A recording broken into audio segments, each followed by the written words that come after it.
Welcome to the Way Up podcast with your host, Geoff Knoll. Today, we're thrilled to have Jordan Nutter on the show. From a Midwest upbringing near Chicago to a successful modeling career beginning at the age of 14, Jordan's journey took a surprising turn when she shifted gears into the world of finance.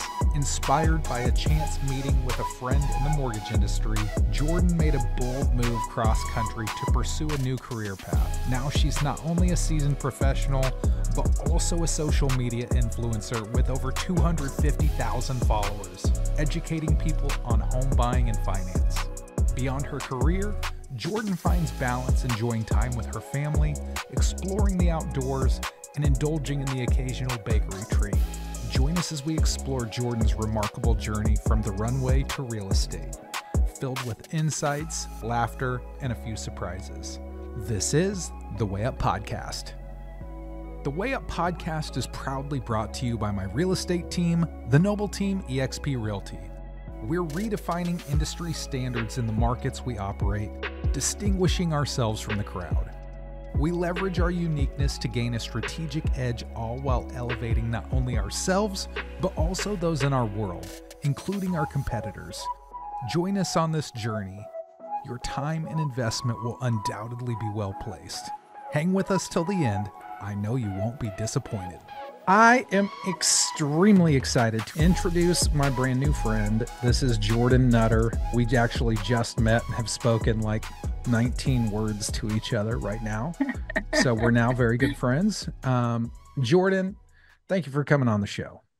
Of course. I appreciate you having me. I'm excited to be here. Absolutely. Well, I want to have you start off by telling a little bit about what you do right now. What are you doing in your life? So I I'm currently I decided to move my whole family into a 40-foot RV that we branded, and we are traveling across the country. Well, I should say technically a big around the country tour.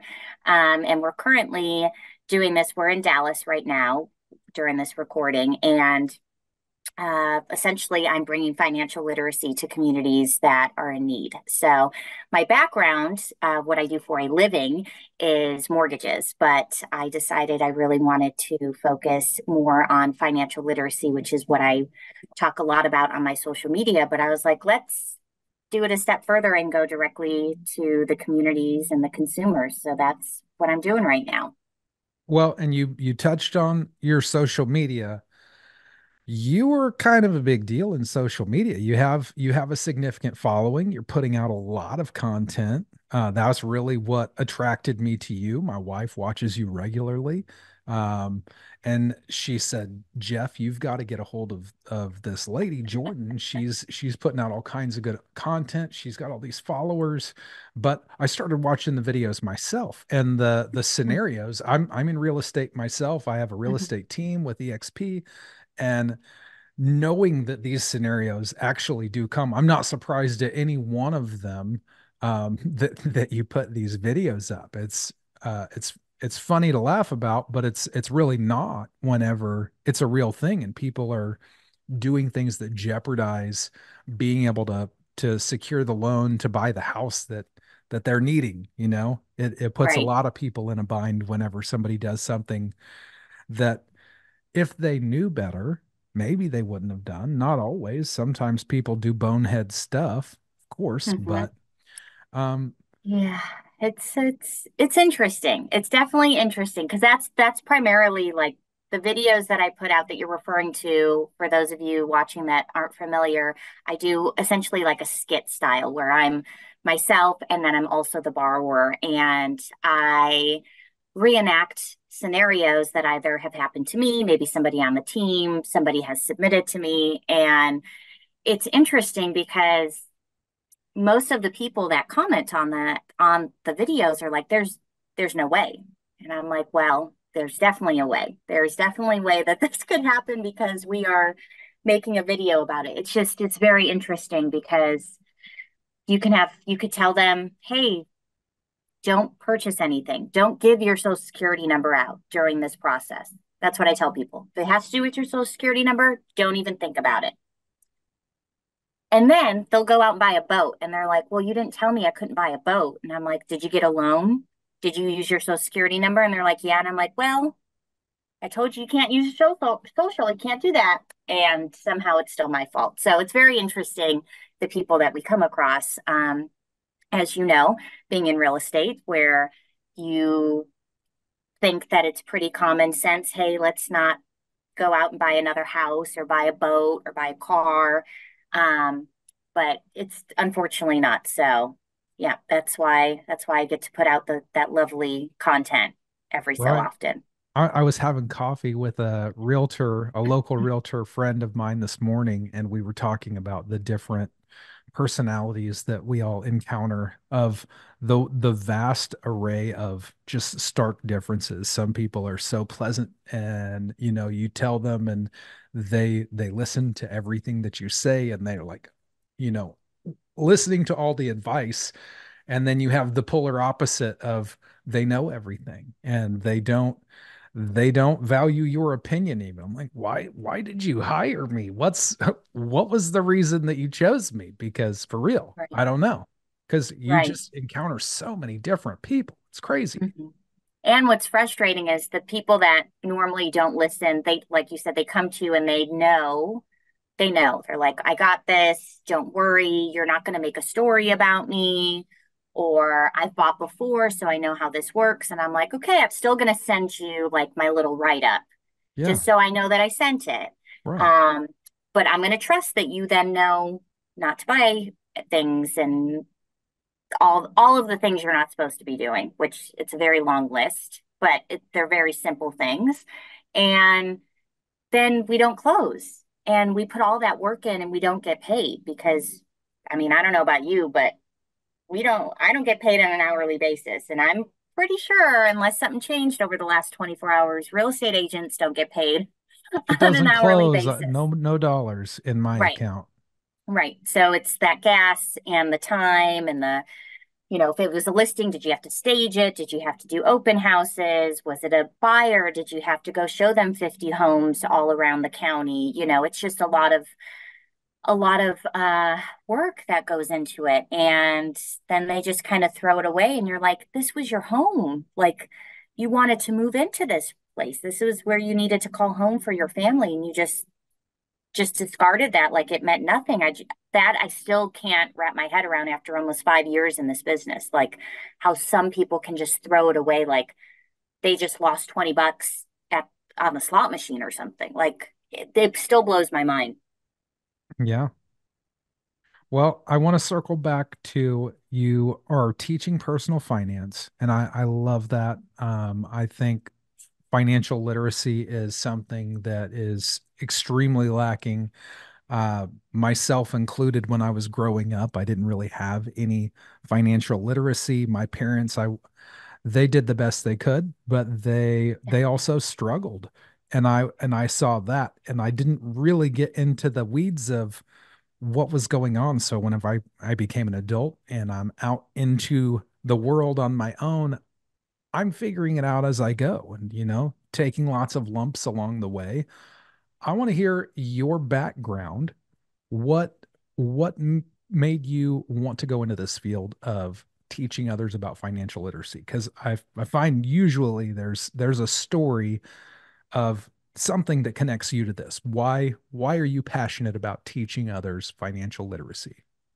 Yeah, so I have no background in education. I have no background. It's funny, I came from the fashion world and kind of fell into mortgages. But when I did that, I would work with agents because I moved from California to Georgia, where my previous company was headquartered at the time. And so I knew nobody there. In Georgia, just like the South, like the Midwest, they're very, we want to work with people that are local, that we know, we trust, we have, relationships with, not necessarily random people from out of the area. So I would have to take on clients that nobody wanted to work with to try to get these agents to trust me, which understandable because I knew again nothing about mortgages and I was trying to figure this out as I was going.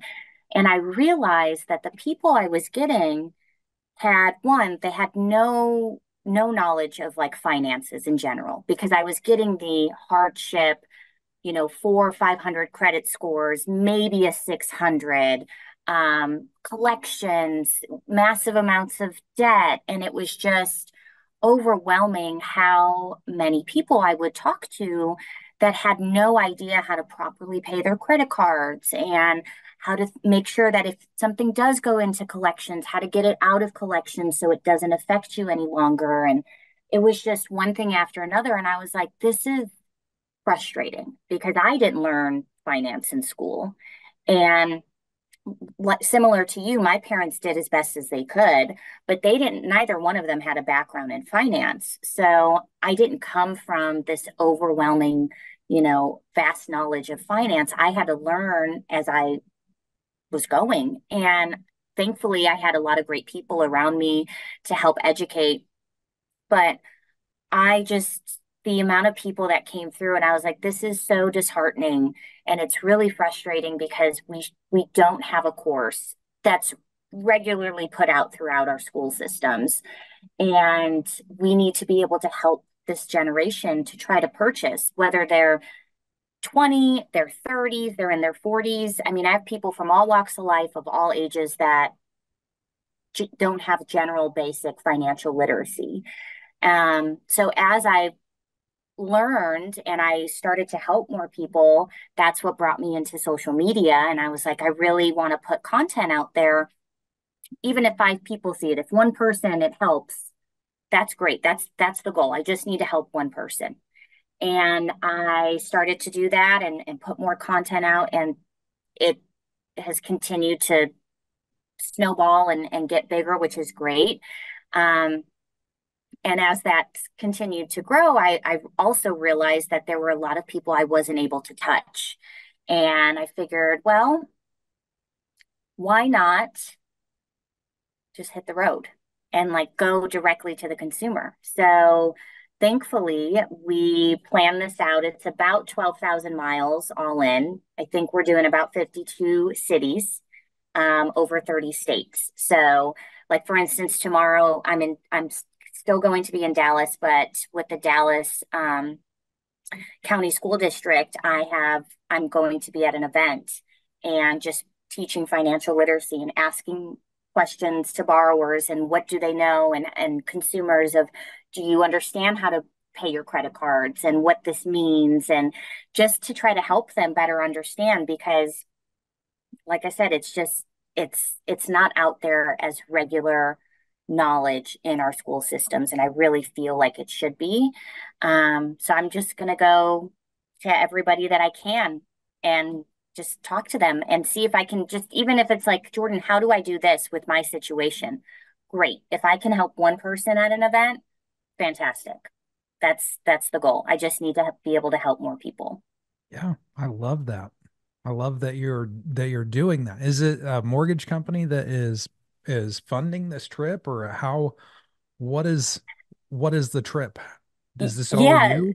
So I had to bring it up to my company because I do work for a mortgage company. So I had to bring it up to them because I was going to be very much remote and in different time zones. So I was like, hey, I just want to run this idea by you and get a feel. Like, are you going to be okay with me kind of taking a step back and doing more of this? And they fully supported me, which was great.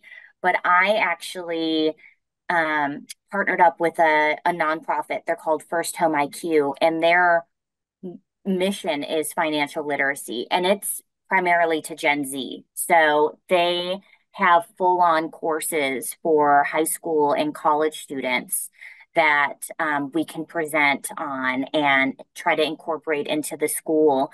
So I actually partnered up with them, and they've been wonderful to work with and help support me and try to help, reach out to different places along the way that would be willing to have me and just teach a class or a course while I'm in town. So yeah. That's exciting. Are you married? You have kids? Yeah, so I have a husband and I have a daughter who will be a year old next week. So she is just having the time of her life. She is like, She's going to she get to gets see the free world. reign. Yeah, she gets free reign of the RV. It's her whole like playroom now. I try to make sure when we book, because it's a very large, we have not only the bus but our truck because we can't really get the bus into a lot of parking lots. Right. So we try to park in campgrounds that have, like playgrounds and different things like that. So she just loves it because she's gets to see new people and loves dogs. She sees all the dogs walking around. She's just living her best life. I'm like, this is great. You're going to be able to go into school. Remember when you would be in school and like your first day? So tell us something interesting about you. And I hope she's going to be like, I visited 42 states. And they're like, what? You're Yeah, only seven. we lived in a bus and Yeah, we we just lived in a went bus. It had campground to my mom's face on campground. it.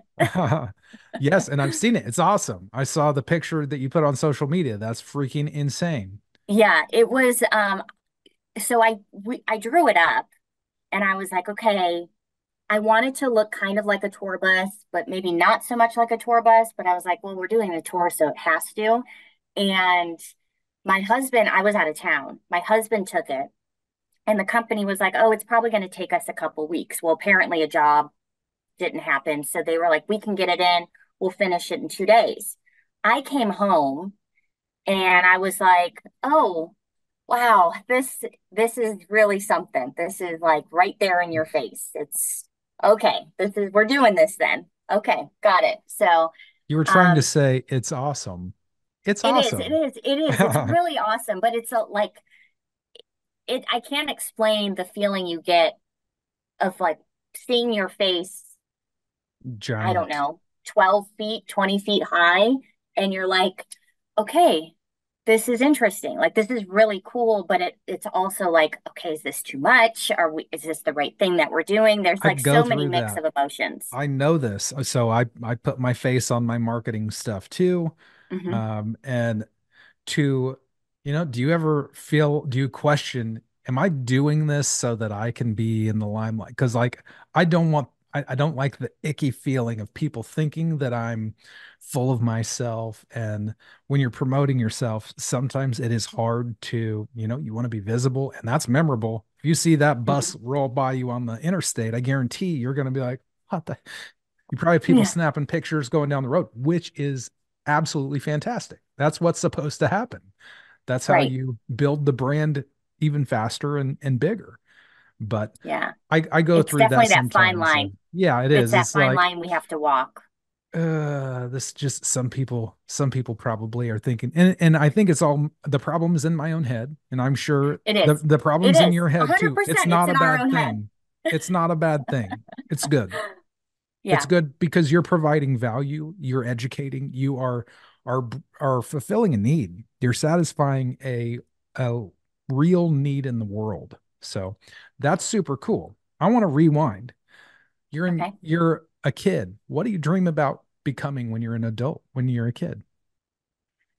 So when I was a kid, I actually wanted to be a doctor for the longest time. Like as a really, really young kid, I wanted to be a doctor. Like I would sit and watch the live, I don't know, it's not ER, which is like Grey's Anatomy now, but like the actual like cops, but the Hmm. version, I forget what it was called, but I would just sit there and my mom was like, 911. Rescue was it 911? 911. Well, there was Rescue 911, and it would be a lot of times ambulance shows. I watched it too. It was Okay. awesome. And I would just sit there and I'm like, oh my God, this is the coolest thing. And my mom was like, oh my gosh, why am I letting my kid watch this? But she like won't watch anything else. And this is her show. So for a long time, I wanted to be a doctor. And then I actually switched. I wanted to be a model for years. And I begged my mom for years, probably like 8 years. And she was like, absolutely not. No, we're not. Mm-mm. This isn't, you hear horror stories. And that was like way back in the day. And she's like, no. And finally, I think at like 14, she let me. So it was a great little stint in my teen years um, that I really enjoyed, but then I just fell out of love with it and I moved on to mortgages randomly, which I now absolutely love, and I couldn't imagine doing anything else. So whenever I was probably 16, I was in a mall one time and I had Hmm. somebody approach me and said, John "You Robert Powers, was it one of those? was it John what?" Robert Powers was like the thing back then. It's John Robert possible. Powers was I like don't that. remember. They would approach you at the mall They would and try to approach you at the get you. mall. And I was not a good looking dude. I was a heavy set kid with definitely some like self-image issues.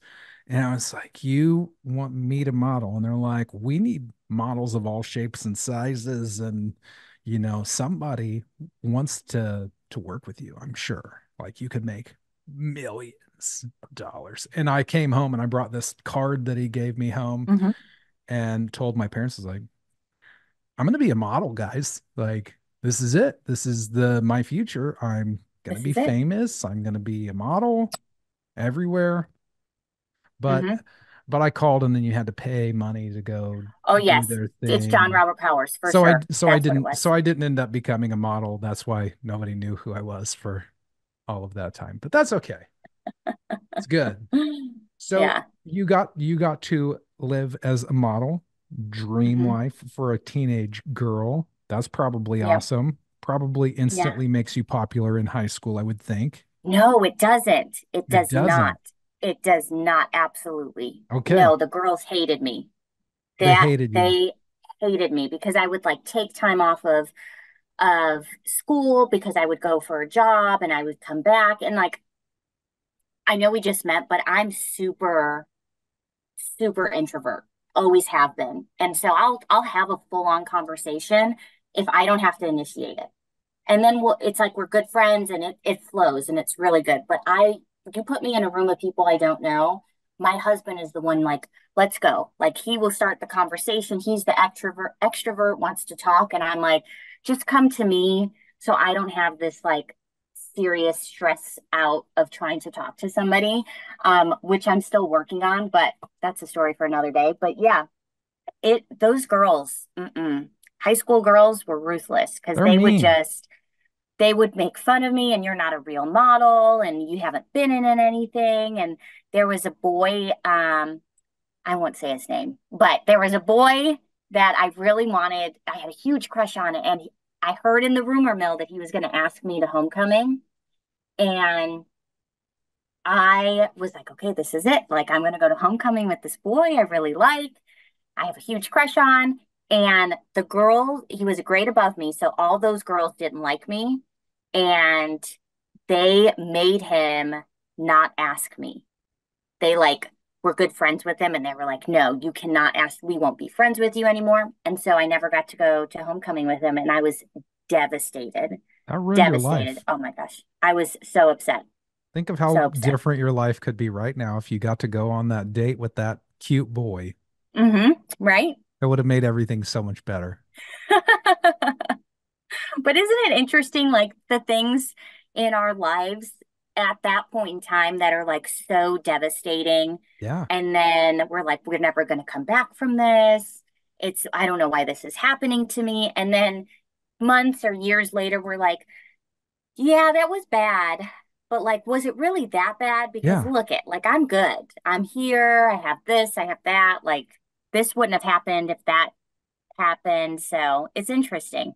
It's very interesting. I had, the road, the path that gets us where we are is I believe it's very intentional. I believe there's no coincidence whatsoever.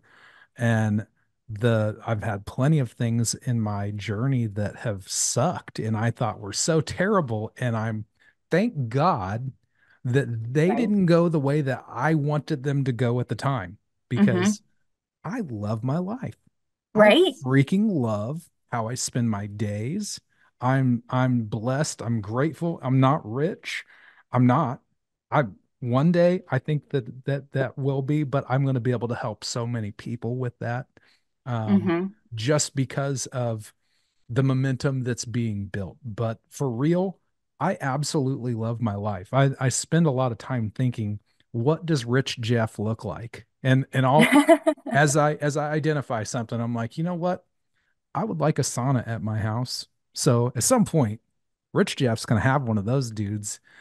There you Rich go. Jeff right now has a hot tub that that was like a milestone for me. And I told you I grew up, my family didn't have a lot of money, but we had a hot tub when I was in high school that we got off Craigslist for Oh, I love free. that. It was a piece of crap. You had to sit flat on the floor with your feet out in front of you. It was goofy, but we had one, and that was something only rich people had. But I Right. love that. Hmm. I like the family time that comes from just getting out and sitting under the stars in the hot tub, and you get to talk, and the TV's Hmm. not on, and you don't have other distractions. You just have conversations. So I have a 15-year-old son, or he'll be 15 next month, and I get to have a lot of really good quality time with my son in the hot tub. So Oh, I love that. yeah, like Rich Jeff, his life's not a whole lot different than this guy. He just is Hmm. able to help more people and doesn't owe anybody any money. That's it. There you go. That's the difference.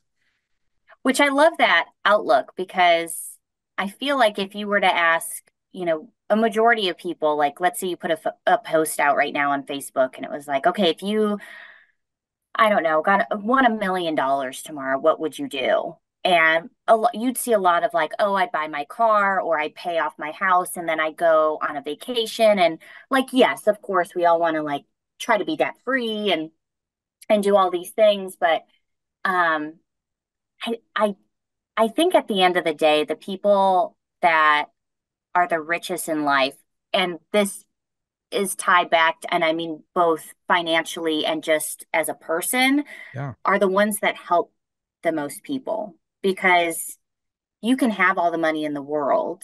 And they do say, money doesn't buy you happiness. But let's be honest, like money does make life easier. It And makes it a therefore lot that makes easier. you happy. If Sure. you properly make your life easier and like really try to help people, it's going to make you happy at the end of the day. And I think those are the richest people in life that, yes, have really maybe great money, but they also use that to help other people and they don't just sit in it and want to use it for themselves. And they try to better their community or their family or their business or employees, whoever it is. Um, I think those at the end of the day are the richest people.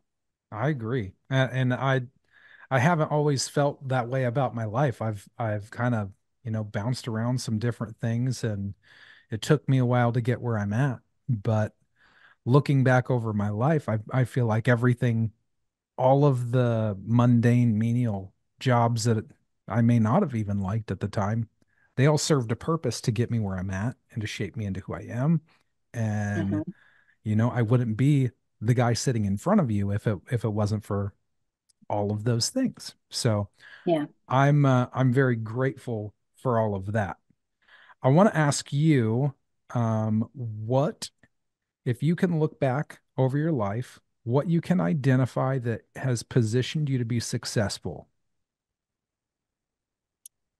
So I grew up with a mom and a dad. I grew up in the Midwest, and I was an only child really until I was about 9. And my dad was a chef.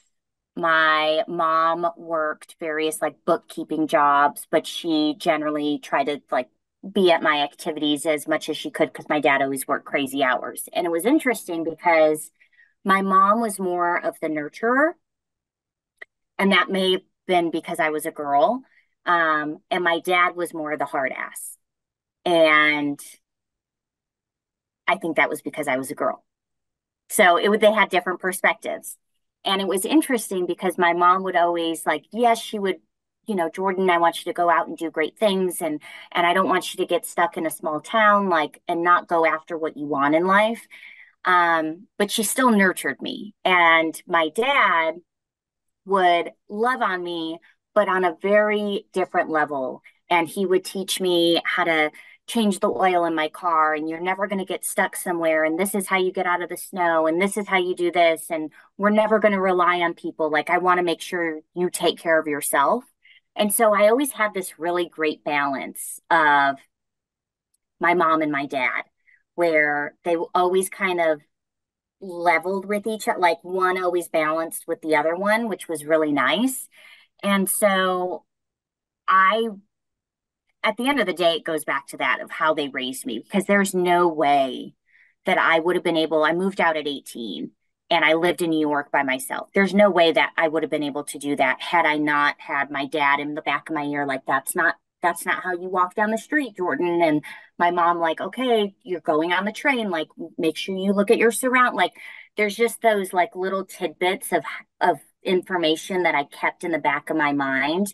And I would have never survived in all of the places I've lived and the jobs I've done and the people I've met. Like, I it always goes back to the way that I was raised, and I'm very appreciative of that. And I tell them all the time, because I'm like, my dad will, to this day, still to this day, I'm in my 30s now, and he'll be like, I'm Jordy, that's his nickname, Jordy, I'm really sorry that I was so hard on you. And I'm like, no, don't ever say that. Like, I'm so glad you were so hard on me, because it helped me get through life. Like, I've gotten this far because of how hard you were on me. Like, you weren't too hard.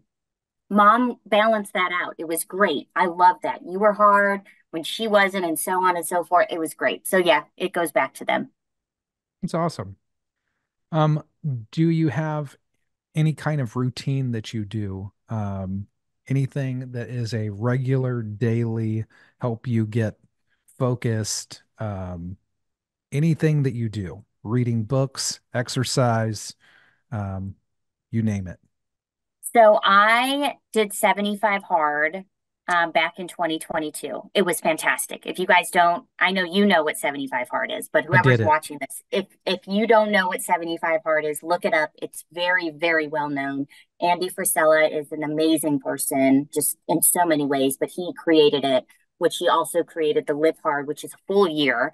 I failed after phase one because I there's three decided phases to after it. 75 hard, which was 99 hard for me because Okay, I saw you missed what was it, day 37? You missed a picture. I missed I it on did. day 24 and Hmm. I was so pissed and I was so like I don't know if this went through your head. I was like, who's gonna know? And then I was like, that's what the whole point of this is. If I don't do this, I'm the biggest failure.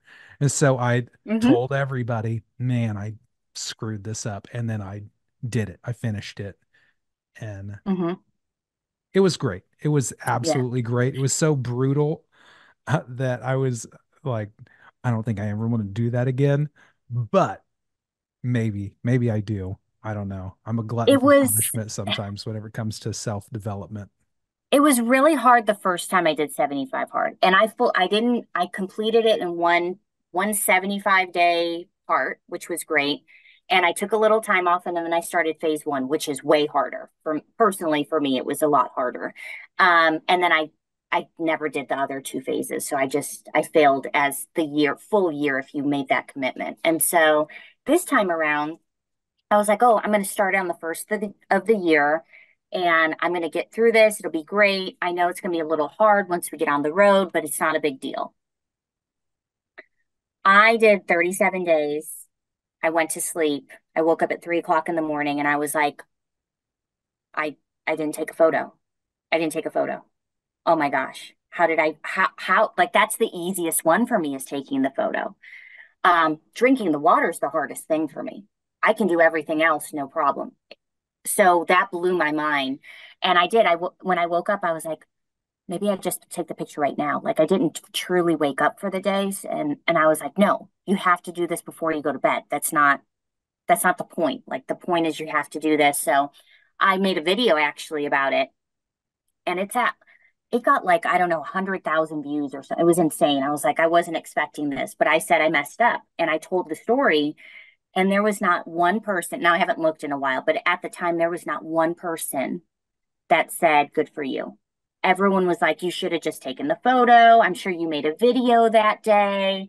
Just go back and, like, I would have taken a picture that morning. I would have just gotten out of bed that. And I was like, no, no, no. I don't think you guys understand, like, the point of Yeah. the program. And only one person, when I did put it on Instagram as well, one person reached out to me privately, and he's like, that takes a lot of integrity, what you did. And I know I don't know you, but I'm really proud of you that you did that. And I was like, thank you. Like, I don't, I appreciate that. Like, that's what I was hoping for, not that it's okay. Like, well, you should have Yeah. just done it anyways. Like, no, no, no. You guys, thank you, which there's no fault to them, but they probably think that they're supporting me. And I know they do, like, wholeheartedly, but that's not the point of the program, Yeah, as you know. the point of So, the program is to hold yourself accountable. So mhm, you held yourself accountable. And yep. when you do that, true accountability, there's consequences whenever you screw up. And Hmm. if we can take ownership of the things that we don't do correctly in our lives, that's powerful. We can say, Hmm. okay, I have a deficiency here. Freaking awesome. I can change that. I can Right. fix that. This can get better. That's it's the most empowering thing whenever you quit shifting blame or trying to dodge out of, I screwed up and nobody will know. Hold yourself accountable. Have things to keep you honest because it's good. Yeah. It's good for you and it makes you feel better about who you are. You start to Oh, believe something different of, you know what? I am somebody who I have integrity. I actually, it doesn't matter that nobody else knows or saw or would know hmm, if I didn't tell them. That doesn't matter. The piece is this is for me. I'm doing this for me. I'm not doing it for them. I'm doing it for me. right. So Yeah. that's And I awesome. tried getting back on it because then at the time we hit the road, we were like 3 days from hitting the road.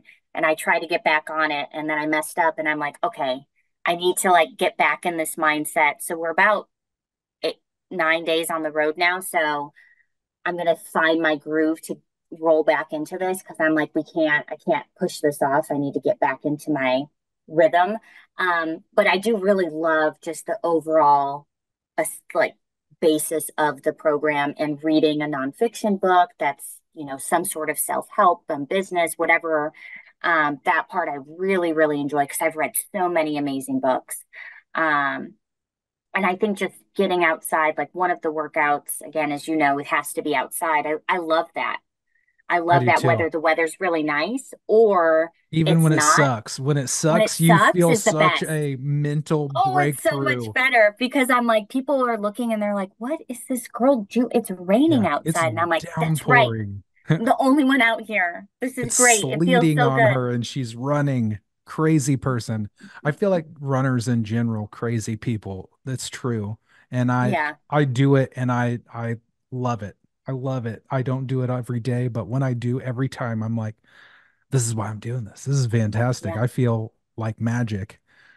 So um, we only have a minute and 48 seconds. I want to ask you, what piece of advice would you give a young person today getting ready to graduate high school? What piece of advice would you give them? I would say to really hone in on what it is that you want out of life. And that's okay if it's not what your family wants, your parents want, because at the end of the day, it's your life. And that probably is hard for you to think about because they do pay for more than likely what it is that you're doing in life. Um, but just remember that at the end of the day, it's you. You are the one that will fully support you from the day that you are born to the day that you pass away. Like, it's just you. Your parents come and go, unfortunately, friends, family. It's just you from day one until the last day. So keep that in the back of your mind. And also remember that you can change your mind. I mean, I went through I've lived in many cities across the world. I've done many different jobs.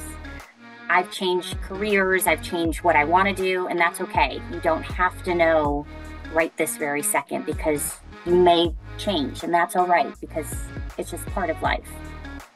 I love it. I've done the same thing. I've been in so many different things, and it took me a long time to figure out what I wanted to actually do. And Yeah. that's okay. That's part of the journey. It's part of the process. Jordan, thank you once again. I am so grateful to have gotten to actually face to face with you and more than just see Yes. you on your incredible social media. Thank you. I appreciate your time and having me.